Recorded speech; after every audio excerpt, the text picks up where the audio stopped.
Hello friends, welcome to your own channel how to. आज हम आपको टैमरिंड पेस्ट मैन्युफैक्चरिंग बिजनेस के ऊपर बताने वाले हैं, जिसके अंदर हम सारी चीज़ें कवर करेंगे, जैसे कि किस टाइप का बिजनेस रिसर्च करना है, कितने इन्वेस्टमेंट के साथ आपको ये बिजनेस स्टार्ट करना है, कौन से रॉ मटेरियल्स की आपको ज़रूरत पड़ने वाली है, कितने एरिया और मैन पावर के साथ आप इस बिज़नेस को स्टार्ट कर सकते हो, कौन से लाइसेंस का अप्रूवल की ज़रूरत होगी, कौन सी मशीनरीज का यूज़ करके आप इसकी मैन्युफैक्चरिंग कर सकते हो, कौन से टाइप्स की मशीनरी परचेज करनी है, क्या मार्केटिंग स्ट्रेटजीज यूज़ करनी है, कौन से कस्टमर्स को आपको टारगेट करना है इसकी मैन्युफैक्चरिंग के बाद, ताकि आप जो सेल्स है वो बूस्ट हो सके, और कितना प्रॉफिट आपको होगा इस बिज़नेस को रन करने के बाद, उसकी भी जानकारी हम इस वीडियो में आपको देने वाले हैं। तो ये सारी चीज़ें आपको जाननी बहुत ज़्यादा ज़रूरी है अगर आपको ये बिज़नेस स्टार्ट करना हो तो इस वीडियो को एंड तक ज़रूर देखिएगा। और अगर अभी तक आपने हमारे चैनल को सब्सक्राइब नहीं किया हो तो सब्सक्राइब ज़रूर कर दीजिएगा। और हम कल से लाइव इंटरैक्टिव सेशन भी स्टार्ट करने वाले हैं, जो रोज़ हम 6 to 6:30 और 10 to 10:30 के दो बैचेज़ में करने वाले हैं। यहाँ पे आपको सब्सक्राइब करना पड़ेगा और आपको लॉगिन करना पड़ेगा। ये प्लेटफॉर्म पे हम सारे जो भी बिजनेस मॉडल्स है, आपको कौन सी स्ट्रेटेजीज कैसे इम्प्लीमेंट करनी है, कैसे आप आपके बिजनेस को ग्रो कर सकते हो, आपके जो भी डाउट्स हो गए, ये सारी चीज़ों को हम इस लाइव स्ट्रीमिंग में कवर करने वाले हैं, जो दो बैचेज़ में हम लोग रन करने वाले हैं, जो रोज़ होने वाले हैं कल से। तो आप हमारे साथ जुड़े रहिएगा और इससे आपको भी बहुत बेनिफिट्स होगा। अगर आपको कोई भी डाउट्स हो रहे हैं या आपको कोई भी दिक्कत आ रही है आपके बिजनेस में, तो आप हमें लाइव पूछ सकते हो, जो हम लोग मैक्सिमम टू मैक्सिमम ट्राई करेंगे कि आपके सारे जितने लोगों के डाउट्स है वो हम इन 30 मिनट्स में सॉल्व कर सके। और यहाँ पे आपको सब्सक्राइब करने के लिए हमने लिंक डिस्क्रिप्शन बॉक्स में दी हुई है, जिससे आप यहाँ पे जाके हमें सब्सक्राइब कर सकते हो। और अगर आपको कोई भी दिक्कत हो रही है तो आपको पता ही है कि आप हमें हमारी जीमेल आईडी से भी कांटेक्ट कर सकते हो। तो अब बात करते हैं बिजनेस रिसर्च के बारे में, जो टैमरिंड पेस्ट मैन्युफैक्चरिंग बिजनेस के लिए या कोई भी बिजनेस को स्टार्ट करने के लिए बहुत ही इंपॉर्टेंट रोल प्ले करता है। तो वो चीज़ें जैसे कि डिमांड, सप्लाई, प्राइस, ये प्रोडक्ट का स्वॉट एनालिसिस, आपके बिजनेस का स्वॉट एनालिसिस,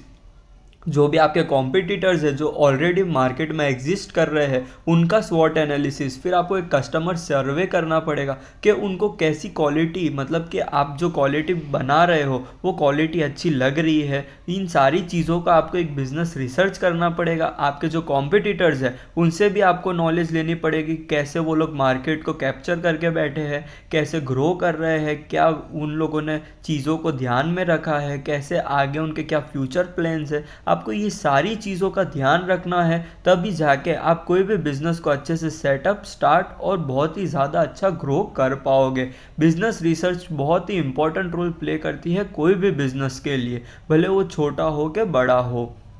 बात करें अगर रॉ मटेरियल्स की, तो यहाँ पे आपको raw tamarind, class 2 preservatives, glass और प्लास्टिक बॉटल्स, वो पैकेजिंग मटेरियल्स जो भी आप यूज़ करोगे वो सारे रॉ मटेरियल्स की आपको ज़रूरत पड़ेगी। और ये सारे रॉ मटेरियल्स आपको लोकल मार्केट में अवेलेबल है, और अगर आप ऑनलाइन मार्केट से परचेस करना जानते हो तो आप वहाँ से भी इनकी परचेसिंग कर सकते हो। आप आपकी कन्वीनियंस और बजट प्लान के हिसाब से इनकी क्वांटिटी और क्वालिटी ध्यान में रख सकते हो, पर क्वालिटी के साथ कभी भी कॉम्प्रोमाइज़ नहीं करना चाहिए, क्योंकि उससे आपकी जो इमेज है वो डाउन हो जाएगी और आप कभी भी बिजनेस अच्छे से रन नहीं कर पाओगे। अब बात करते हैं मशीनरी की, तो यहाँ पे आपको boiler and accessories, stainless steel pulp extractor, stainless steel steam jacket kettle, stainless steel tankers, washing and drawing machines, जो बॉटल्स होगी आपकी उनको वॉश और ड्राई करने के लिए आपको ये मशीन की ज़रूरत होगी। फिर filling and labelling machines, lab equipments इनकी टेस्टिंग के लिए कि कितने टाइम तक आपका जो ये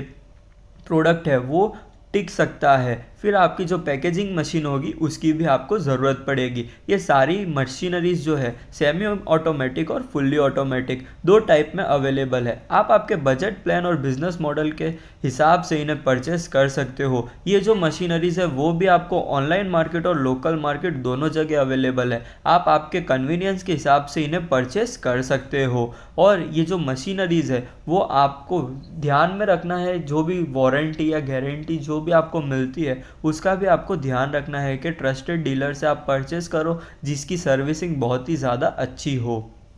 बात करें इन्वेस्टमेंट की, तो अगर आपको मिनिमम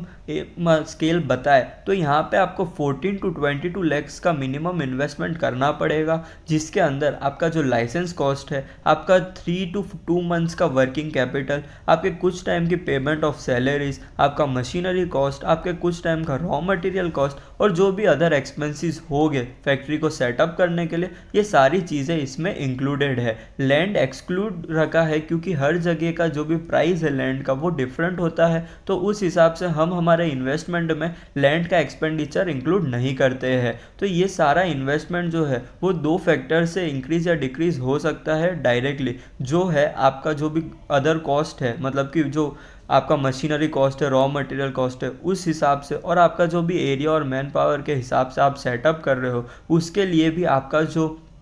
ये इन्वेस्टमेंट है वो डायरेक्टली फ्लक्चुएट कर सकता है। तो यहाँ पे हमने एक एवरेज स्केल पे बताया है कि आप 14 टू 22 लैक्स में इसको स्टार्ट कर सकते हो। अब बात करते हैं टारगेटेड कस्टमर्स की, तो यहाँ पे आप इसे wholesalers, retailers, malls, supermarkets, local shops और ऑनलाइन साइट्स पे भी सेल कर सकते हो। अब इन जो भी टारगेटेड कस्टमर्स है उन्हें आप कैसे अट्रैक्ट कर सकते हो उसके बारे में हम आपको बताते हैं। तो उसके लिए आपको मार्केटिंग स्ट्रेटेजीज यूज़ करनी पड़ेगी, जैसे कि पब्लिसिटी है, एडवर्टाइजमेंट है, digital marketing, television marketing, in person marketing, direct marketing और ईमेल मार्केटिंग। ये जो मार्केटिंग स्ट्रेटेजीज है वो आजकल बहुत ही इंपॉर्टेंट रोल प्ले करती है, क्योंकि अगर आपको मार्केट में कोई पोजीशन बनानी है तो उसके लिए आपको स्ट्रेटेजीज यूज़ करनी पड़ेगी, जिससे आप जो कंपटीशन है उसमें टिके रह सकते हो, और आप बहुत ही अच्छे से अगर करें तो आप वो कंपटीशन को बीट करके बहुत ही अच्छे से आपका बिजनेस ग्रो कर सकते हो।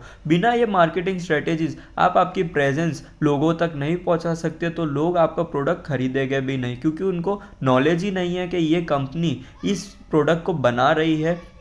और इसका प्रोडक्ट कितना अच्छा आ रहा है, कैसा आ रहा है, तो उनको नॉलेज ही नहीं होगी तो वो आपका प्रोडक्ट क्यों खरीदेंगे। तो मार्केटिंग स्ट्रेटेजीज बहुत ही इंपॉर्टेंट रोल प्ले करती है। अब बात करते हैं एरिया और मैन पावर की। जैसा कि हमने बताया, एरिया और मैन पावर से आपका जो इन्वेस्टमेंट कैपिटल है वो इंक्रीज या डिक्रीज हो सकता है। तो यहाँ पे आप अगर चाहे तो 800 टू 1100 स्क्वायर फीट के मिनिमम एरिया से इसे स्टार्ट कर सकते हो, और मैन पावर की बात करें तो 7 टू 12 लेबर्स इनफ हो गए इस बिज़नेस को रन करने के लिए। तो ये दोनों चीज़ें भी फ्लक्चुएट कर सकती है आपके बिजनेस प्लान, बिजनेस मॉडल, आपने कौन सी टाइप्स की मशीनरीज को परचेज किया है, सेमी ऑटोमेटिक है, फुल्ली ऑटोमेटिक है, उस हिसाब से ये दोनों चीज़ें इंक्रीज या डिक्रीज हो सकती है, जो डायरेक्ट इफेक्ट देगा आपके इन्वेस्टमेंट कैपिटल के ऊपर। अब बात करते हैं लाइसेंसेस की, जिसके अप्रूवल के बिना आप इस बिज़नेस को कभी सेटअप नहीं कर सकते। तो यहाँ पे आपको सबसे पहले आपका बिज़नेस को रजिस्टर करना पड़ेगा, NOC from state pollution control board,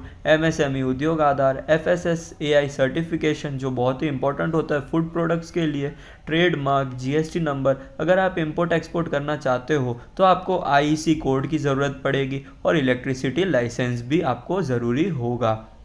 ये सारी लाइसेंसेस के अप्रूवल के बाद आप इस बिज़नेस को इजीली और स्मूथली रन कर सकते हो कोई भी इंटरप्शन के बिना, और ये लाइसेंसेस का कॉस्ट हमने इन्वेस्टमेंट कैपिटल में इंक्लूड कर दिया है। अब आती है बहुत ही इंपॉर्टेंट चीज़ जो है प्रॉफिट रिटर्न। तो आपको इस बिज़नेस से 15 टू 28% तक का रिटर्न मिल सकता है, जो हमने ऑन एन एवरेज बताया है 14 टू 22 लैक्स के मिनिमम कैपिटल इन्वेस्टमेंट के हिसाब से। तो इतने रिटर्न के साथ आप इस बिज़नेस को बहुत ही अच्छा ग्रो कर सकते हो फ्यूचर में, क्योंकि ये जो प्रॉफिट रिटर्न है वो भी आपका डिफर कर सकता है आपके production cost, machinery cost, raw materials, आपके जो भी अदर एक्सपेंसेस हो गए, और ऐसे कई फैक्टर्स हैं जो भी अनफॉर्चुनेट आपके एक्सपेंसेस हो गए, उस हिसाब से भी जो प्रॉफिट रिटर्न है वो इंक्रीज या डिक्रीज हो सकता है। क्योंकि आप जब मार्केटिंग स्ट्रेटेजीज अच्छे से इंप्लीमेंट करोगे तभी आपको एक अच्छा रिटर्न मिल सकता है, क्योंकि उसके बिना आपकी प्रेजेंस आपके कस्टमर को नहीं पता होगी। तो इस वीडियो में हमने आपको सारी जानकारी दे दी है,